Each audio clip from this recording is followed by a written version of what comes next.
Entonces, nuevamente veamos nuestro resumen de hiperplasia endometrial. Entonces, lo primero que quiero que recuerden es que el endometrio, correcto, el endometrio es una capa de tejido simple, cilíndrico, monocapa, que recubre toda la cavidad uterina, ¿verdad? Ese es el endometrio, correcto. Ahí está, es el endometrio. Entonces, ese endometrio, ya les dije que por estímulo de los estrógenos, ¿qué pasa? Crece, hace hiperplasia e hipertrofia, ¿no es cierto? Por estímulo estrogénico. Y también habíamos quedado que ese endometrio, por estímulo progestacional, detiene su crecimiento y se vuelve secretor, ¿no es cierto? Así que un balance correcto de estrógeno-progesterona no deberíamos tener problema para hiperplasia endometrial. Entonces, ¿cuándo es que tenemos el problema de hiperplasia endometrial?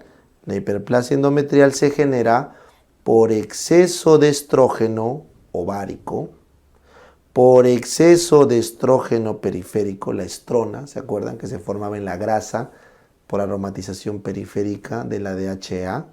Y por disminución de progesterona. Esas son las causas principales hormonales para la hiperplasia endometrial clásica. ¿Está bien?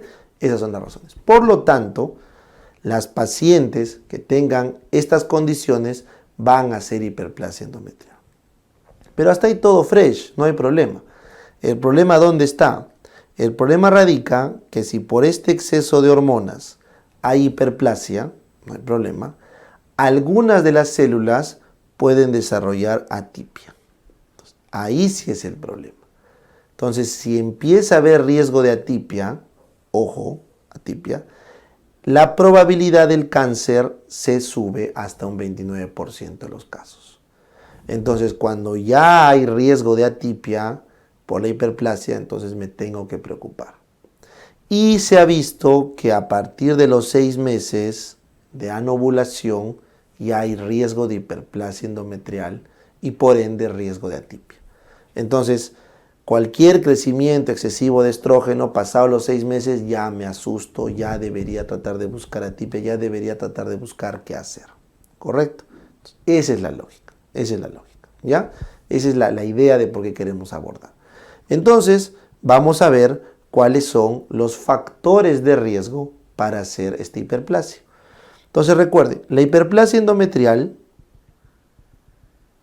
ocurre en cierto grupo especial de pacientes que tienen factores de riesgo de hiperplasia definidos, ¿ya? Entonces vamos con lo más práctico, con lo más fácil. Primero, ¿qué pasa si la paciente tiene una terapia de reemplazo hormonal? Le están dando estrógenos sin progestágenos. De hecho, que va a ser hiperplasia. Entonces, primer factor de riesgo, terapia de reemplazo hormonal sin oposición progestacional. 2. ¿Qué pasa si la paciente está tomando tamoxifeno?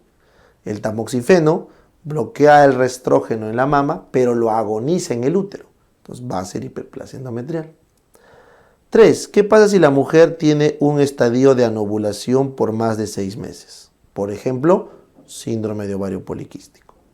Por más de 6 meses va a ser hiperplasia endometrial. ¿No es cierto? 4. ¿Qué pasa si la paciente es obesa o tiene sobrepeso? Entonces, en esa grasita va a producir bastante estrona y eso va a generar hiperplasia endometrial. ¿Correcto? Y adicionalmente, se ha visto que la diabética, la hipertensa, también tiene riesgo de hacer esa estrona. ¿Bien? 5. ¿Qué pasa si la paciente nunca tiene hijos? Entonces, toda su vida está expuesta a grandes cantidades de estrógeno. Entonces, las nulíparas tienen riesgo. ¿Ya? Y finalmente, se ha visto que las mujeres añosas y las mujeres de raza blanca, caucásica, también tienen riesgo. Así que todo lo que están viendo acá son los factores de riesgo más frecuentemente asociados a hiperplasia endometrial. Mención especial, voy a poner asterisco, tienen el famoso síndrome de Lynch y el síndrome de Cowden. El síndrome de Lynch, el síndrome de Cowden ya son causas familiares, hereditarias, de cáncer de útero, colon, ovario, o en el caso de Cowden, cáncer de útero y cáncer cutáneo. Ya, esas son causas específicas, raras, pero también tienen que saberlas. ¿Ya? De todas estas, la que más me importa por su riesgo relativo es la terapia de reemplazo hormonal. Y la que más les preguntan por su frecuencia es la obesidad, sobrepeso, diabetes, hipertensión y el síndrome de ovario poliquístico. Es lo que más suelen preguntar en los exámenes. ¿Ya? Factores de riesgo.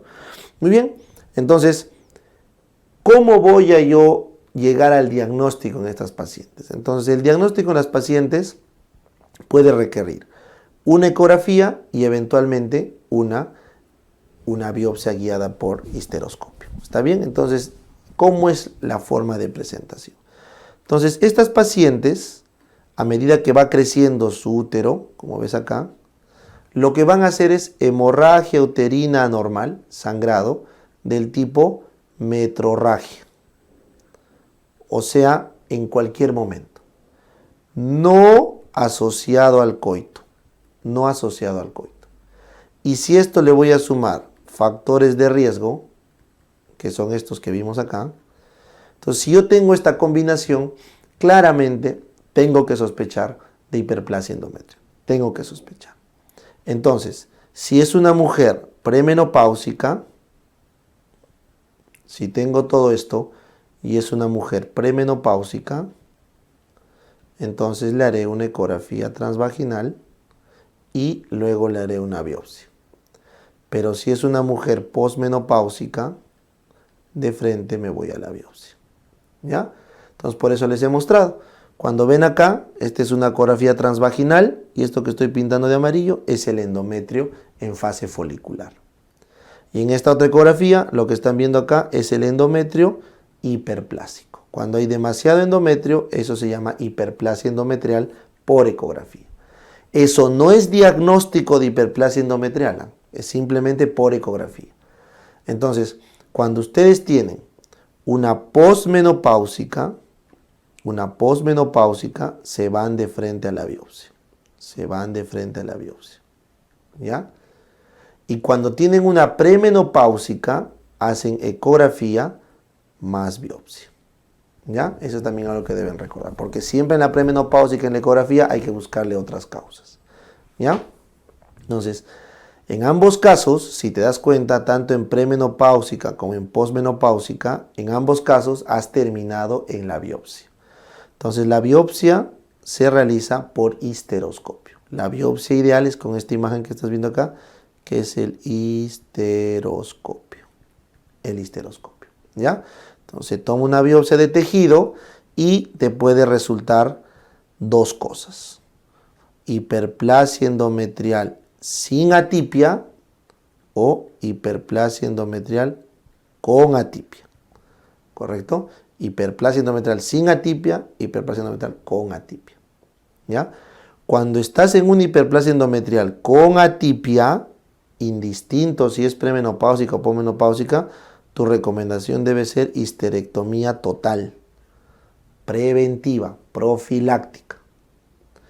Pero si es una hiperplasia endometrial sin atipia, entonces acá puedes hacer manejo conservador con progestágenos, medroxiprogesterona para aliviar la hiperplasia.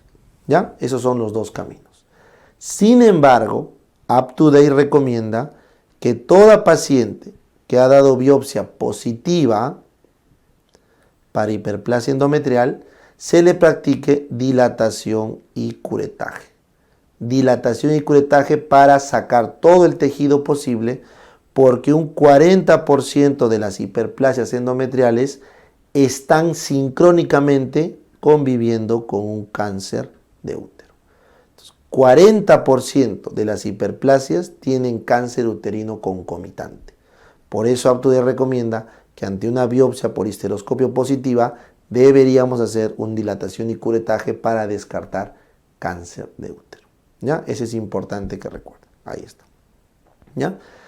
Algunos de ustedes, probablemente si es que han leído, ¿no?, libros un poquito antiguos, van a ver que la clasificación antigua era una clasificación de 4 entradas. O sea, la clasificación antigua decía, era hiperplasia sin atipia, con atipia, simple y compleja, ¿no? Y recién esta de acá, la compleja con atipia, era la más grave, la que operaban. Esa clasificación ya no existe. Ahora simplemente sin atipia y con atipia, ¿ya? Sin atipia podemos dar medroxiprogesterona, observación o tratamiento hormonal, y con atipia tenemos que hacer histerectomía total preventiva, ¿ya? Entonces acá les he traído para que consideren ese dato.